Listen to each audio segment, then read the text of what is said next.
अब हम केरल की बात करेंगे, जैसे हमारे देश का लिबरल गैंग अपना सबसे प्रिय प्रदेश मानता है और बात बात पर केरल मॉडल की तारीफ करता रहता है। हमारे देश में शिक्षा की बात हो, स्वास्थ्य की बात हो, हमारे देश के जो बड़े बड़े बुद्धिजीवी हैं, लिबरल्स हैं और डिजाइनर पत्रकारों को केरल मॉडल सबसे अच्छा लगता है। केरल की हमेशा तारीफ की जाती है। कोरोना के खिलाफ लड़ाई पर यदि बात होने लगे तब ये पूरा गैंग केरल मॉडल की तारीफ करता है। ये लिबरल गैंग केरल में सहनशीलता के भी बड़े बड़े दावे करता है, लेकिन सच क्या है आज हम आपको बताना चाहते हैं। 21 नवंबर को केरल सरकार एक अध्यादेश लेकर आई जिसमें सोशल मीडिया पर विचारों की अभिव्यक्ति पर लगाम लगाने के नियम बनाए गए थे। इसके मुताबिक केरल पुलिस एक्ट में सेक्शन 118A जोड़ा गया, जिसकी वजह से सोशल मीडिया पर अपमानजनक और बदनाम करने वाले पोस्ट लिखने और शेयर करने पर सजा का प्रावधान रखा गया।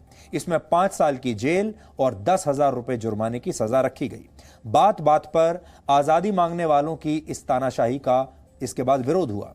वामपंथी सरकार ने कान को घुमाकर पकड़ने की कोशिश की। अध्यादेश बाद में वापस ले लिया गया, लेकिन मुख्यमंत्री ने यह कहा है कि अब इस पर सभी दलों से चर्चा करने के बाद विधानसभा में कानून पारित करवाया जाएगा। मतलब केरल सरकार की नीयत में बदलाव कोई नहीं हुआ है। पहले अध्यादेश लाए थे, अब वो विधानसभा में इसे पास करवाएंगे। कुछ समय के लिए भले ही आजादी विरोधी कदम रुक गया है, लेकिन भविष्य में अभिव्यक्ति की आजादी को समाप्त करने वाला यह कानून आएगा जरूर, और अब आएगा केरल की विधानसभा के जरिए। और केरल में विधानसभा में पास करवाना ये कितना आसान या मुश्किल होगा ये भी देख लीजिए।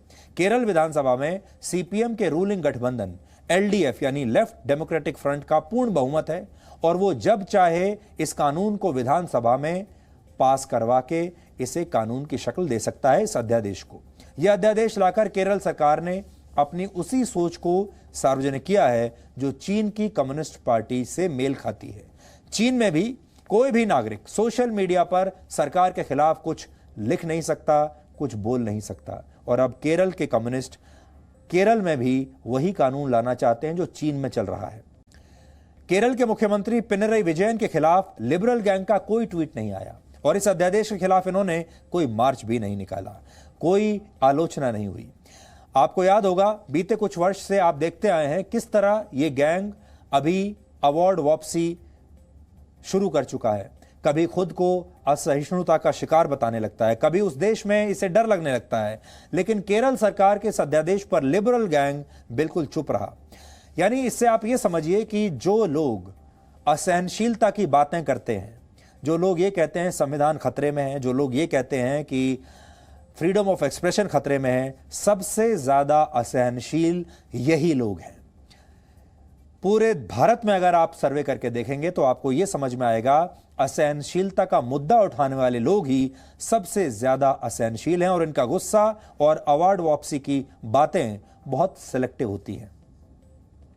इस अध्यादेश पर केरल सरकार ने इस अध्यादेश को वापस ले लिया हो, लेकिन भविष्य में अब वो दिन दूर नहीं जब राजनीतिक दल अपने घोषणा पत्र में अभिव्यक्ति की आजादी का मुद्दा भी लेकर आएंगी। इन घोषणा पत्रों में यह भी लिखा जा सकता है कि यदि आप हमारी सरकार बनाएंगे तो अब हम आपको सोशल मीडिया पर कुछ भी कहने की आजादी देंगे। आज जो कुछ हो रहा है इसे आप ध्यान से सुनिए और समझने की कोशिश कीजिए।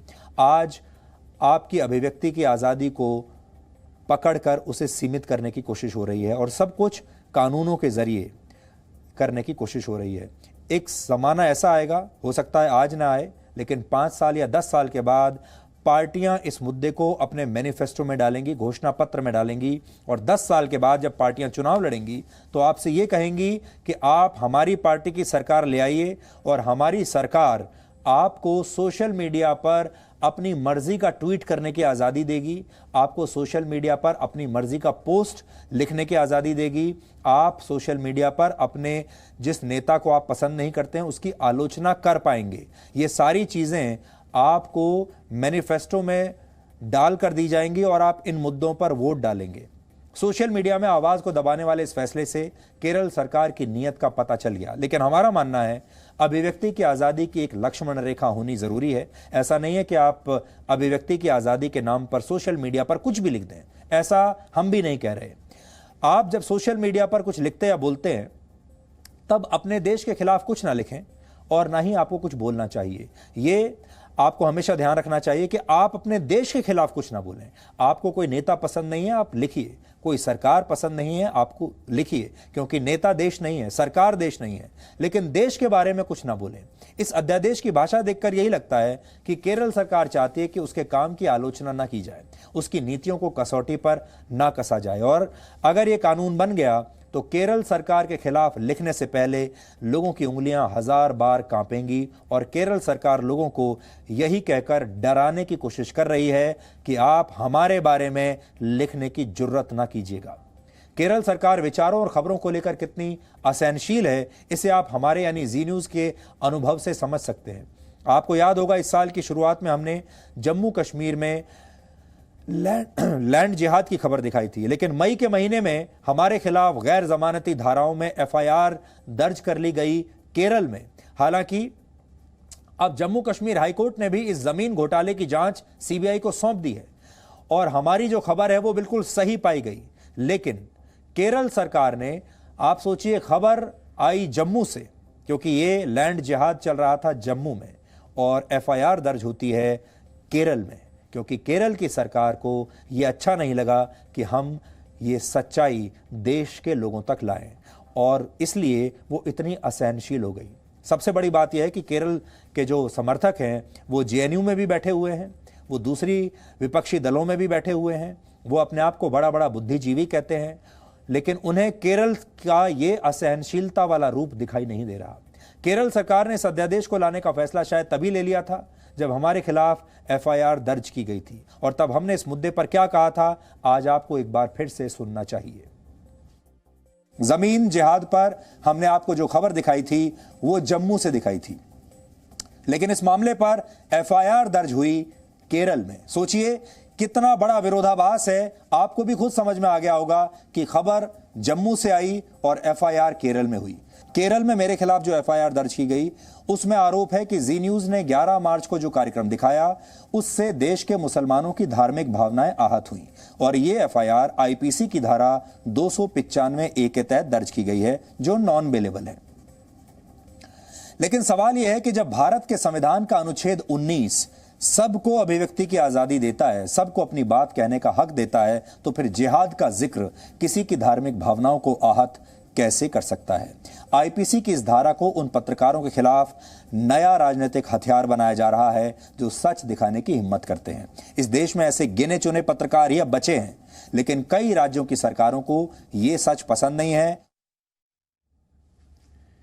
ये बात हमने इस साल 8 मई को आपके साथ शेयर की थी। 8 मई को हमने आपको ये बात बताई थी, और ये मई की बात है और अब चल रहा है नवंबर, और आप देख लीजिए ये बात बिल्कुल सच साबित हो रही है।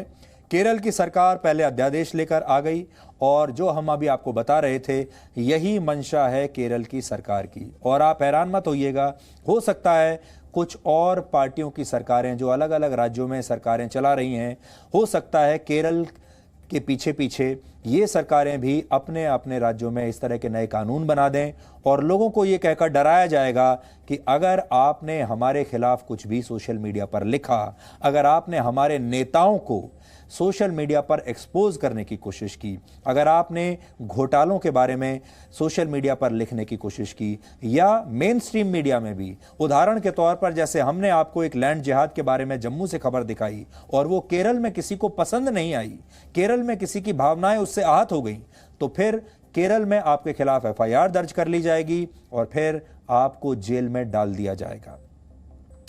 ये डराने की कोशिश है, ये धमकाने की कोशिश है, लेकिन ये भारत देश एक लोकतंत्र है, और हम आपसे ये कहना चाहते हैं कि आप जितने भी जो लोग हैं जो फ्रीडम ऑफ एक्सप्रेशन में विश्वास रखते हैं, जो वाकई में लिबरल हैं, जो अपने आप को असहनशीलता गैंग से अलग रखकर आगे बढ़ना चाहते हैं, उन्हें डरने की कोई आवश्यकता नहीं है, क्योंकि इस 135 करोड़ के देश में आपकी मर्जी के खिलाफ कोई कानून ना बन सकता है और ना लागू हो सकता है।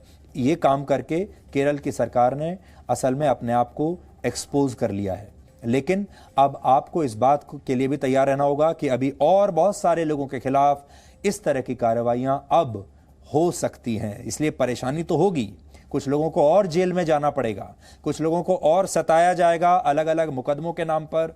किसी के जरिए ये कहा जाएगा कि इससे हमें ठेस पहुंच गई, कहीं धार्मिक भावनाओं को ठेस पहुंचेगी, कहीं और चीज कोई दूसरी धाराएं लगाई जाएंगी। ये सब कुछ आवाज को दबाने के लिए हो रहा है, लेकिन ये दबेगी नहीं।